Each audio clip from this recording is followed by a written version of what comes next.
Hello, my beautiful Red Nail Energy community. This is Macaile, and I'm here for a solo.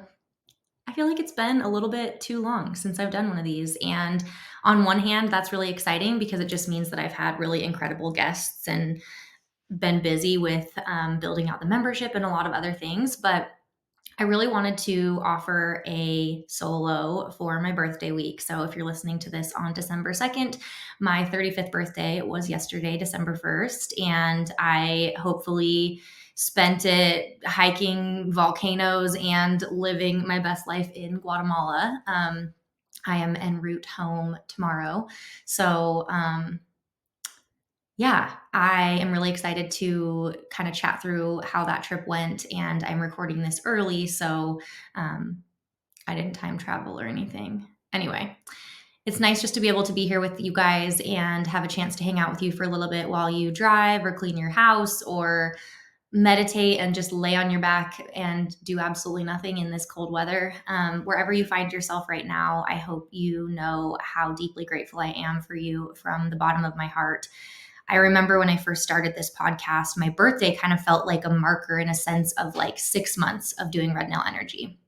And the fact that it's already here and so much has happened, and I've been able to build so much and enjoy so many wonderful conversations and get to meet and connect with so many of you guys is just wild. And it just is another reminder that time doesn't exist. And it's just this like bizarre construct that we came up with. But in all reality, it's not something that we need to get so hung up on or stressed out about. And especially with my birthday coming up, I don't know if you're like me, but I tend to get the birthday blues. And with that, I look back on the last year, and sometimes it's really easy to remember all the incredible things I've done.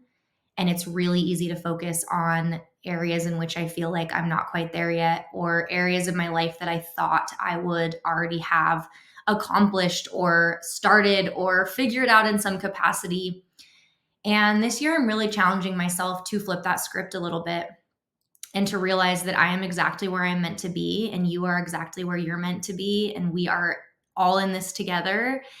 And that it really doesn't do us any good to stare at the areas of our life that are still being, the stories that are still being written, the paintings that are still being painted, the songs that are still being written. Like, it just doesn't do any good to just stare into this hole and hope that it fills itself, when really, as we just keep creating and living our beautiful lives, all of those things will eventually fall into place. And I really do believe that my highest self and best self has all the things that I'm worried I'm never going to have. And that feeling is so nice and comforting, especially as we pass through birthdays that we thought for sure, we would be in such a different place. And I remember spending my 30th birthday in Bali with my mom, and 35 felt so far from 30. It was just like, oh my gosh, that is lifetimes away. I mean, so much is going to happen before I get to that point. And I remember having this feeling that my 35th birthday was going to be spent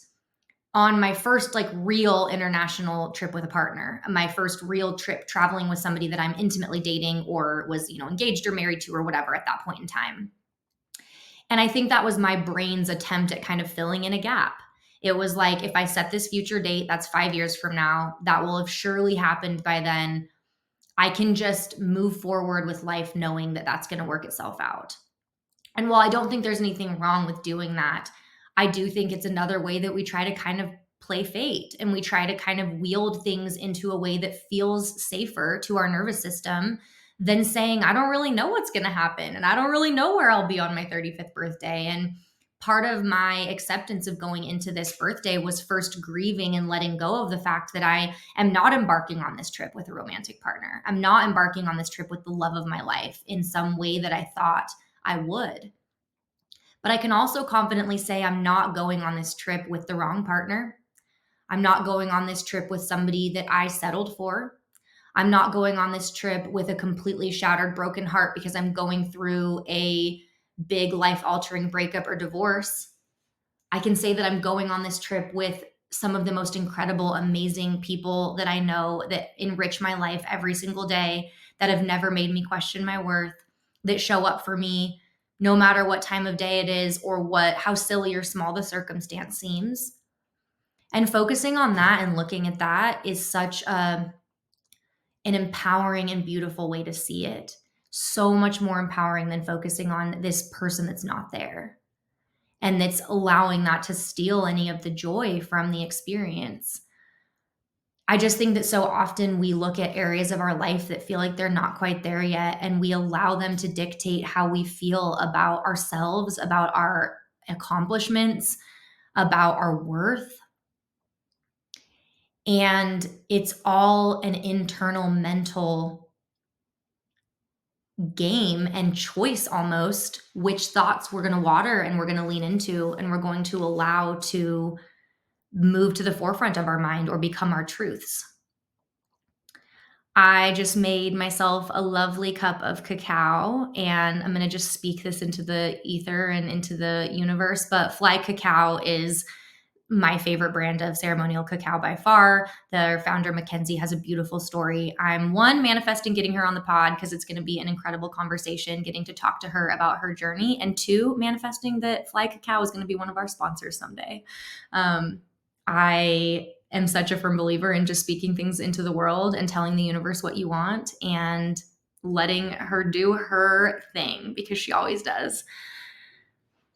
I wanted to take some time today to kind of go through a few things that have stuck out for me lately, a few things that have made a difference in my life, or kind of the whole, like, I did the research, the footwork, and the trial and error, and now I'm going to tell you things that are working and that are tried and true and share with you some of my findings. I had kind of high hopes to do some like 35 lessons I've learned. And I'm like, nobody wants to hear that. Also, that's a lot of lessons and that's a lot of time. And sometimes we just need to get through our day. And so it's like, give us the good stuff, Macaile, and I will do my best to do that. And we will all be on our merry way. Before we begin with that, I just have to say my membership is ready to launch. I really, really hope you'll join us. I hope that you will join this community that is being built for you, by you.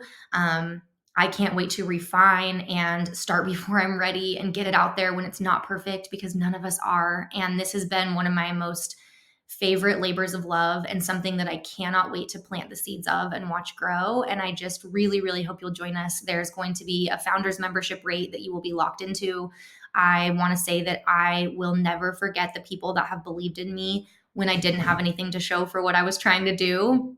And that includes every one of you listening right now, the people that have stuck with me and continue to support me. I just appreciate you so much. And we are in this together, and we are going to climb high together as well. Okay, let's continue. I had to let my dog in.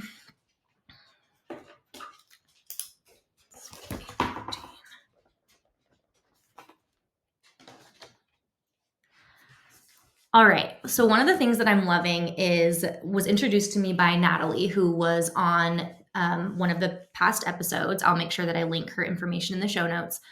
But she introduced me to heart coherence meditations. And the whole premise of these meditations is to help you become more heart-centered, lead with your heart, make decisions with your heart, respond from your heart space rather than reacting from a head space or from maybe another area of your body that is holding trauma or anger. And one thing that I love is how accessible and feasible it is to do this meditation daily. It's less than 10 minutes, which you know that I love, kind of a quick fix, if you will. There are just times where I don't have 30 minutes to center myself. And often once I've done the 10 minutes, I actually find I do have more time and energy and presence to do so. But it just feels really nice and accessible to have it be less than 10 minutes. Members will have access to this heart coherence meditation. So if you've joined the membership or you're thinking about joining, make sure that you check that out. And it is plugged into month 2 as a daily practice. And so the membership will walk you through 3 very structured months of just continuing to align with your highest self. And month 2 is all about expansion. And so heart coherence is a big part of that. Something I love about when I'm doing it is I can literally feel my heart space breathing when we're focusing on the breathing. And I feel myself tune in so much to my heart, which is an area that I feel like I do lead with often. And especially when it comes to the way that I treat others.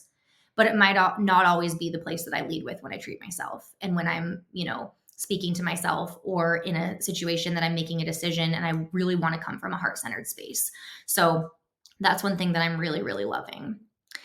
The first big concept that I want to talk about today is this kind of theory and law of detachment. This is something that is thrown around so much right now. And obviously, it's been around for a really, really long time. Law of detachment is not a new theory or something that is just recently being practiced.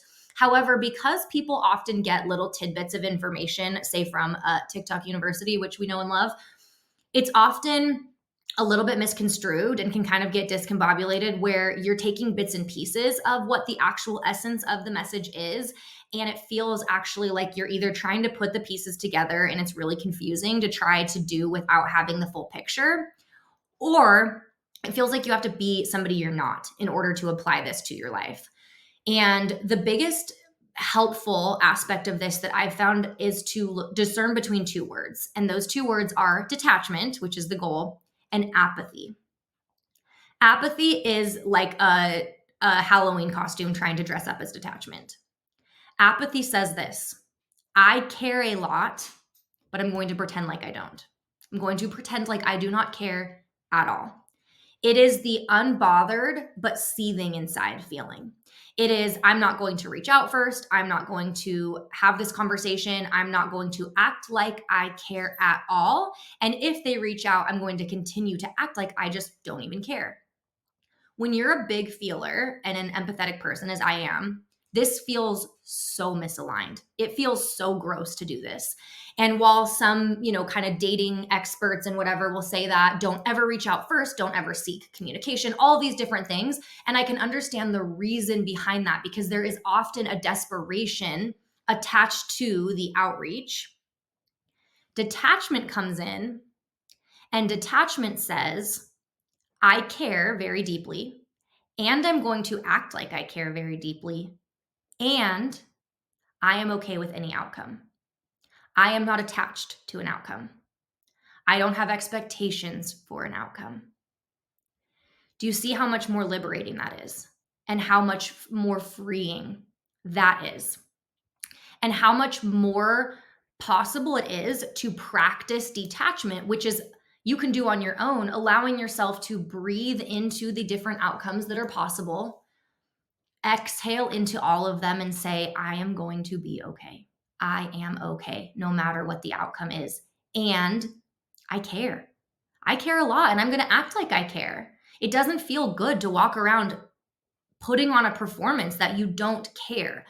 And the nice thing about going to the end of that, which is where we bring in detachment, I'm okay with any outcome, is sometimes that actually naturally allows a little bit more detachment within the entire situation. So when you say to yourself, I'm going to send this message that is from a heart centered space that is seeking some communication or clarification or whatever it may be, because that's what feels good and in alignment for me. You get to a grounded space and send it out. And then one, you don't have to be reeling and refreshing your phone and checking for the response and expecting a super certain response. You know that once that's out of your heart and out into the world, somebody else's reaction or response to that is not yours to carry. It is not a reflection of you. Let other people be exactly who they are, and let yourself be who you are. Let yourself lead from a heart-centered space. Let yourself go inward in moments of conflict and ask yourself what would feel the best instead of asking counsel from every other person or going to some stranger on TikTok or Instagram and taking their advice that can often feel so one way or the other. And I don't knock those beliefs. I think sometimes when you've come from a very, very anxious attachment style, practicing apathy, even dare I say, can be helpful just in recognizing what it feels like to not physically give into all of the temptations of communication. And I will say I'm at a space where I do not consider myself reactive. I let things sit and breathe as long as they need to. I give myself space when I need to give myself space to process. I freely give other people space when they need space to process. So I am not somebody that my version of detachment is act like a psychopath, blow their phone up, show up at their house, call them 100 times, send them emails when they block your number, but don't care about the outcome. Because that behavior right there inherently cares about the outcome and is trying to control the outcome. For me, detachment is all about releasing control, where you allow yourself to be in your truest essence, but you release your claws around the need to control the outcome, and you know you're going to be okay no matter what. And that feels so liberating and freeing and amazing. And I would say really alleviates there being concerns and drama and problems that don't have to be there, that are often created by somebody pretending to not care or being apathetic. And when two people are stubborn and maybe they've been hurt in the past and they're both pretending they don't care, nobody wins. Truly, nobody wins when that is what is being acted on.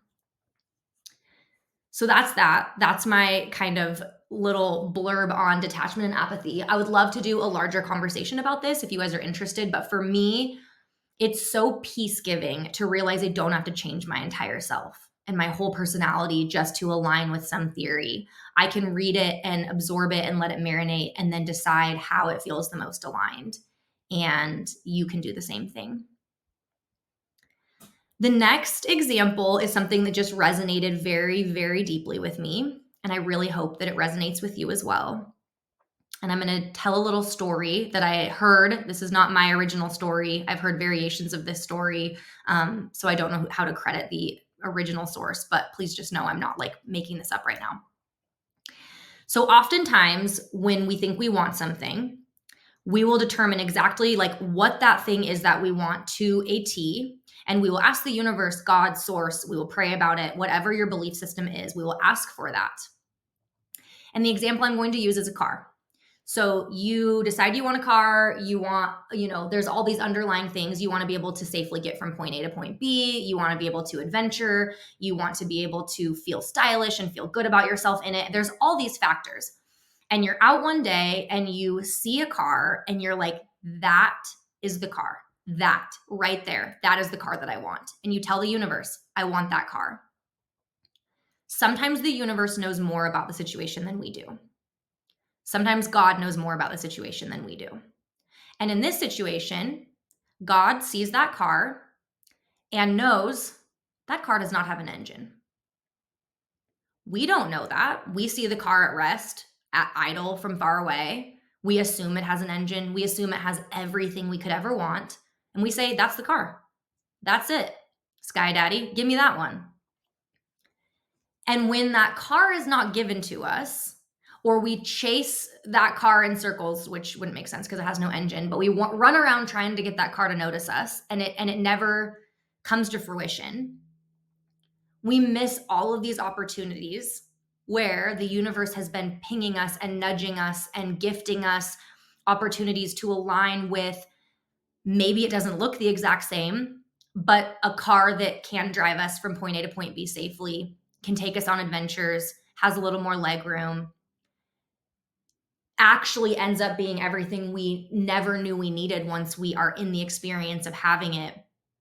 But we're so focused on this one specific car we said we wanted that we miss out on the opportunity to align with the car we need. And sometimes we find ourselves repeating the same story more than once, which might be actually controlling and forcing and wielding until we get that car that we were pointing at from the get-go. And we have to get in and realize it doesn't drive and experience the defeat of that, and how much time and effort and energy was put into getting that freaking car only to know that it doesn't work, doesn't drive. And sometimes we have to repeat that lesson more than once. And I think, again, with detachment, saying things aloud that we believe our highest self already has and we know are possible, but then releasing them releasing the attachment from needing to know exactly how it happens, exactly how it's wielded and comes together and what it looks like and what day it'll be and what you'll be wearing. All of those things often cause us to miss the actual gift and blessing that is trying to come through, the actual manifestation it realized of this thing we spoke aloud. And I think that I am guilty of this in many facets of my life. And this analogy just really rang true for me. And I think it's really helpful to have tangible things we can think about when maybe something in our life still just does not seem like it is working out. And we say, one, am I hyper focusing on one specific car? Apply that to your situation. And two, am I open to this looking differently than I thought it would? And both of those things are so necessary to actually allow the biggest blessings to come into our life, because they don't often, if ever, look exactly how we thought they were going to. And it's a big lesson in patience and trust and faith, and knowing that the time, whatever time even is, you guys, we're just going to act like it's a real thing. It's not. It's going to pass anyway. Time is going to pass anyway.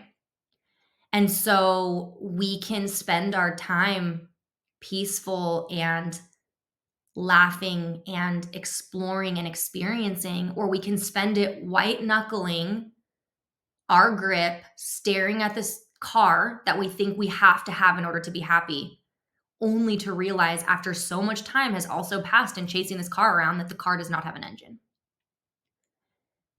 And it is so liberating to just release control around that and just be like, I have said what I want. I have spoken the desires of my heart, which is so important and so beautiful and so necessary.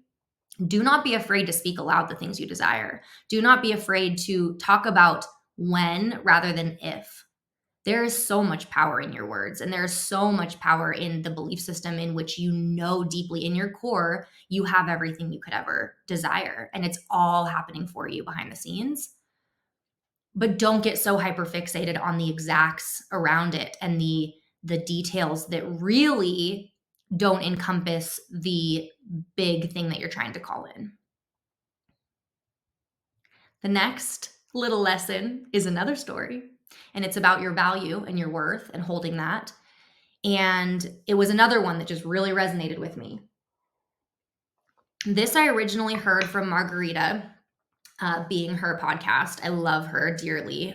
She is somebody else that, you know what, let's just speak it into the world. I'm going to have a conversation with her someday too, and it's going to be one of those full circle moments. She's incredible.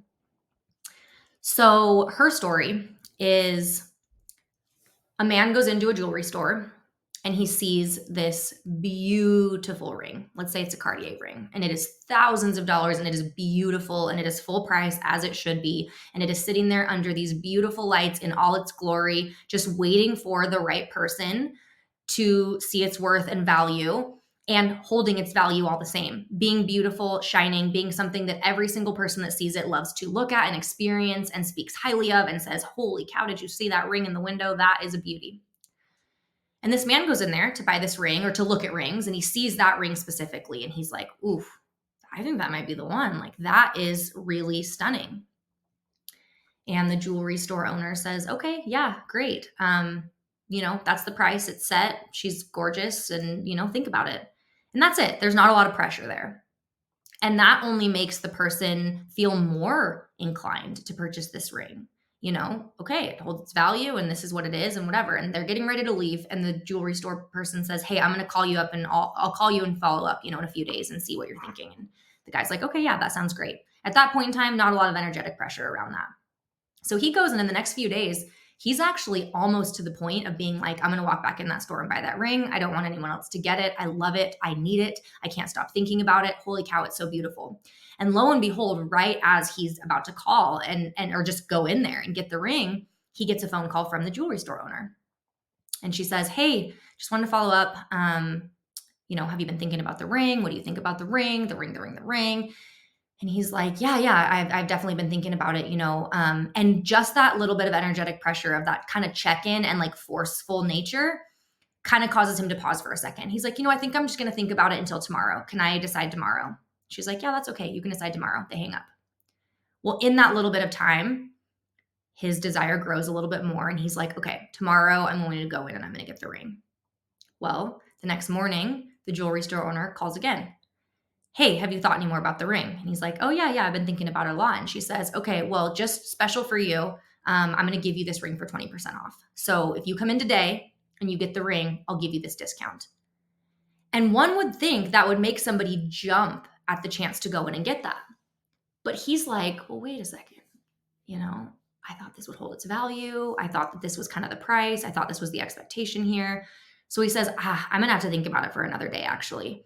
And in his mind, he thinks, maybe tomorrow I'll give it another day. And if like the deal's still going, I'll get it. Or even if not, I'll go in there and get this ring full price. So they get off the phone and that day doesn't even pass. And the jewelry store owner calls back again and says, hey, I've been thinking, if you come in tomorrow, I'll give you the ring for 50% off. And at this point, the ring has completely lost value in his mind. And what's crazy is the ring looks the same. It's shining the same. It's just as beautiful. It's under the lights. It is ready to find its forever home and be cherished and adored and loved. But the energy around it, the energetics, has caused this man to look at the exact same ring that he once could not stop looking at and thinking about and say, I don't really see the value anymore. I don't want it. And if you're going to give it to me for 50% off, like, what is that even saying about it? What is that saying about your belief around the worth of this ring? And I think that we do that so often in our lives when it comes to jobs or romantic relationships, sometimes friendships, things that we want, and then we're like, oh, I'll take the great value version of that instead. And we aren't in integrity with ourselves in what we'll accept. And then because of that, we're also not in integrity with ourselves in what we will allow our offer to be. To some people that are feigning for us and that are all about it and that are, obsessed, we can continue to increase our value over and over and over and make ourselves completely inaccessible to those people, which only makes them feel like our value is greater. And then when there are people that we have an interest and kind of an attraction and a pull or a magnetism to, it's really, really easy to start making these little energetic concessions that we think is going to make the person or the situation or the job or whatever want us more, but it actually lowers our value from their perspective. And yet our value, the ring, is the exact same. Nothing has changed. And that's why it can be so difficult to deeply understand this energetic when it's happening, because it's like, but wait, you loved this a second ago. You were all about it. You couldn't stop thinking about it. And nothing has changed there other than the energy around it. And that is currency. And that can be very pressure filled.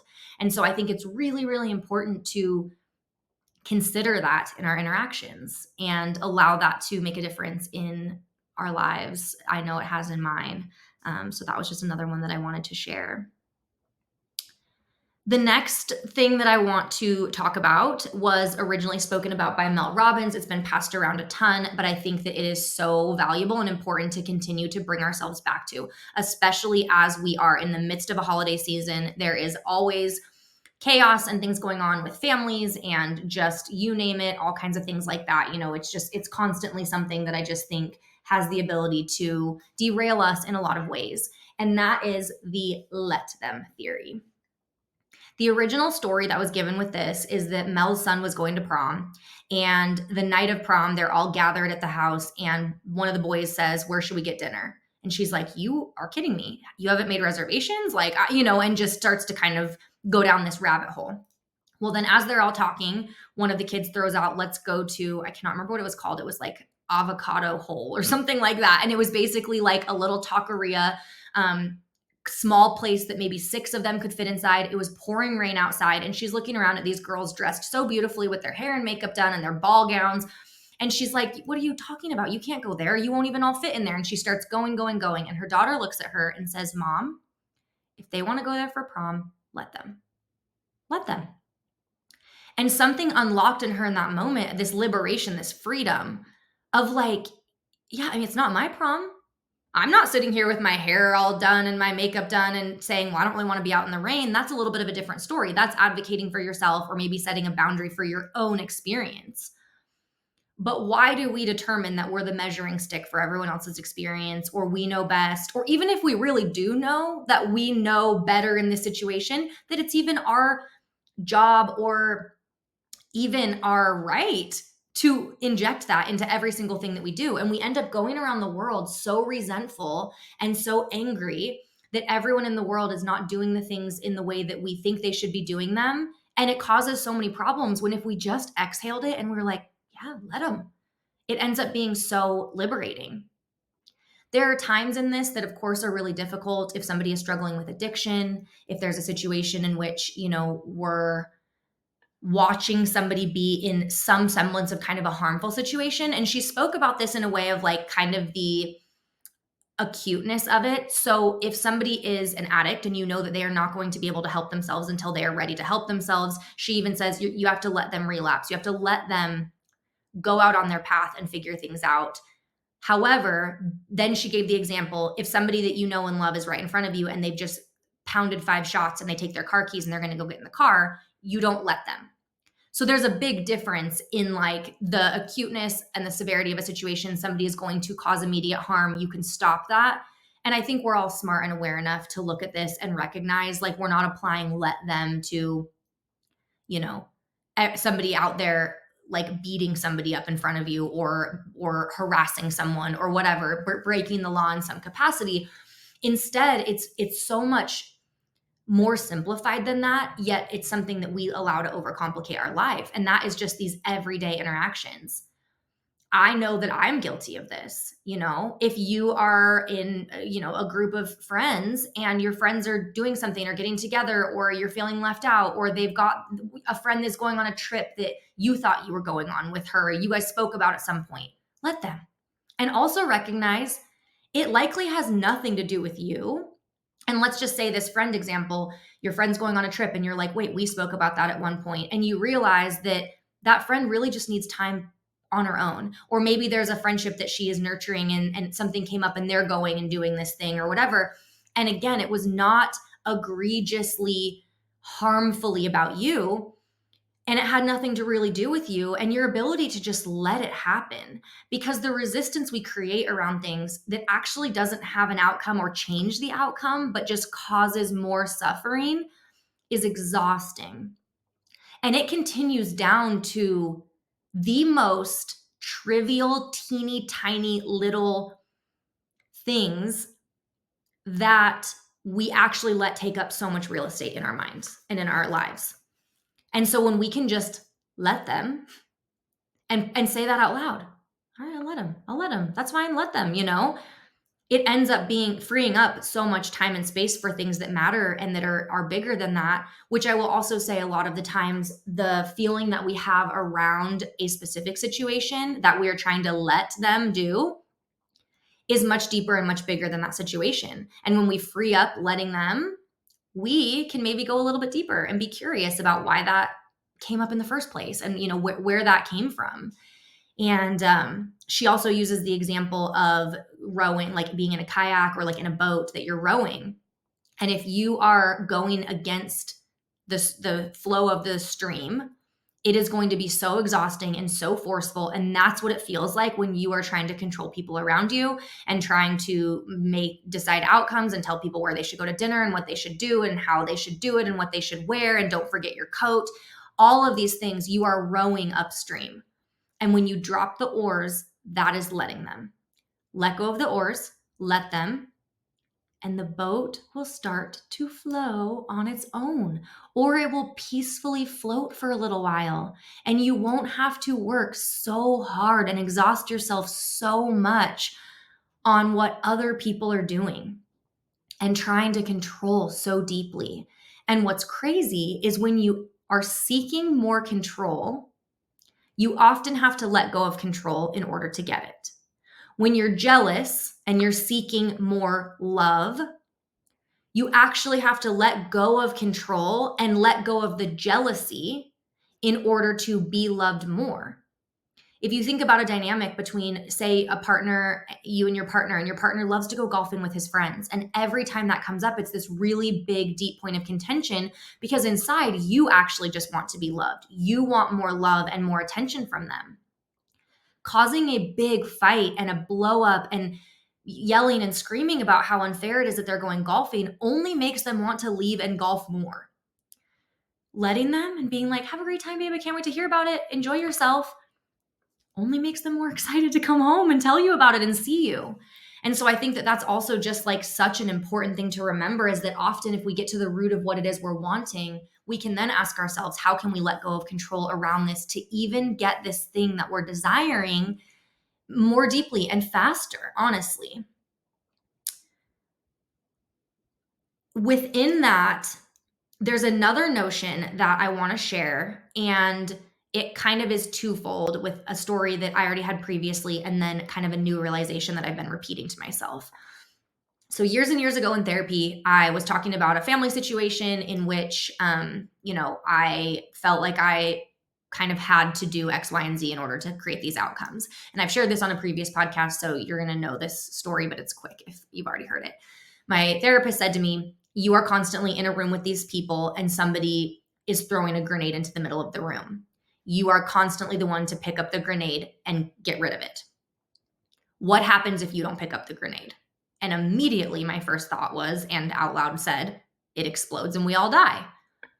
And she said, no, someone else in the room with you has to pick up the grenade and they'll take care of it. And that is the ultimate exercise of letting go of control. Because if I just pick up the grenade and throw it, yeah, it makes me tired. I'm exhausted, but like, at least I know it's getting done. So there is an underlying area of like, I've got to work on this too. And I have to also let people do things imperfectly, because it's not just going to be the way that maybe I would do it right away. Well, with that, I heard this quote that just like stuck with me so deeply. And it is that every time we rescue someone, we are robbing them of an opportunity to grow.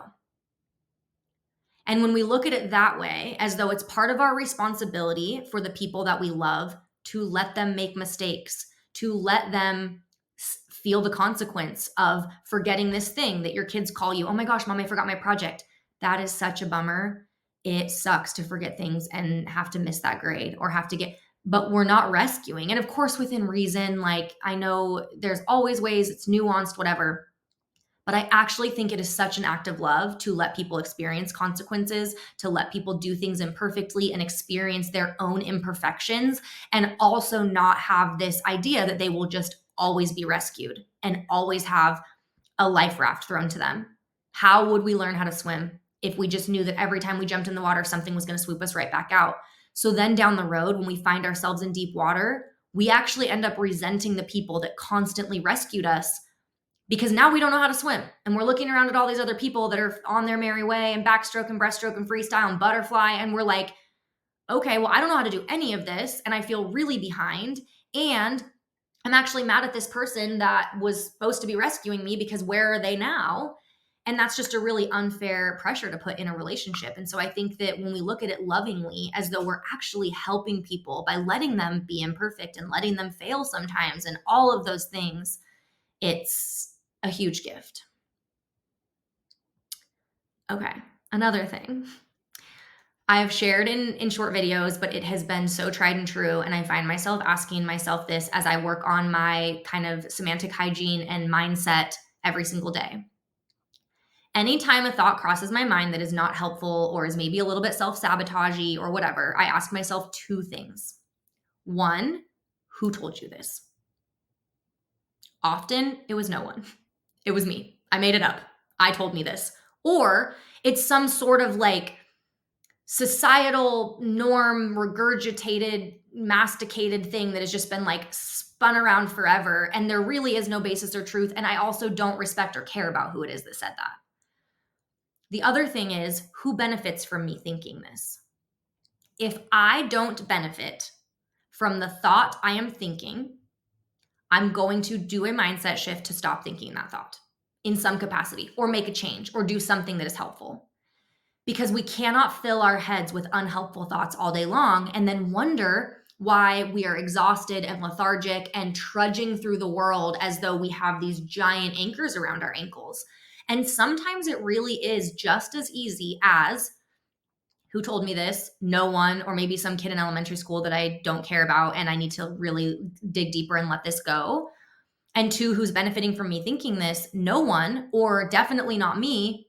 How do I reframe this? How do I change this thought? How do I we prune this weed out of this garden and then plant better seeds in it that I want to grow, that I want to tend to and sow and water?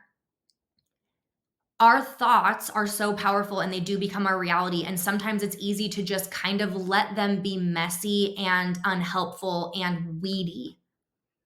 But it is so important to weed those thoughts out.